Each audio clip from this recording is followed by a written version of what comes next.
بسم الله الرحمن الرحيم نحمده ونصلي على رسوله الكريم۔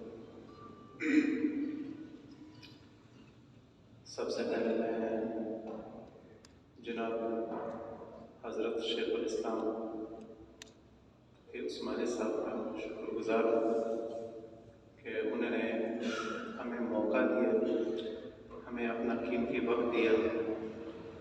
کہ ان کی ملاقات سے ہم مشرف ہوں، اور اس سے بڑھ کر میرے لیے خوشی اور سعادت کی بات یہ ہے کہ الحمدللہ آج میں ان لوگوں کے بیچ میں کھڑا ہوں کہ جن کے جذبات کی وجہ سے، جن کے علم کی وجہ سے، جن کی دعاؤں کی وجہ سے آج افغانستان کی اس انقلابی سرزمین میں ایک دفعہ پھر ایک ایسا انقلاب برپا ہوا ہے جس کے بارے میں نہ تو غرب نہ تو شرق،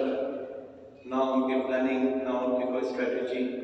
کبھی یہ سوچ سکتی تھی کہ ان کو یہاں پہ ایسی منہ کھانی پڑے گی۔ الحمدللہ ثم الحمدللہ افغانستان میں 20 سال کیا 45 سال کے شدید انقلاب کے بعد وہاں پہ اللہ اور اللہ کے رسول کے نظام کے لیے جو قربانیاں دی گئیں، جو سر وہاں پہ کٹے ہیں، جو جانیں نچھاور کی گئی ہیں، اس کے بدلے میں الحمدللہ اللہ تعالیٰ نے ہمیں ایک ایسے فتح سے نوازا ہے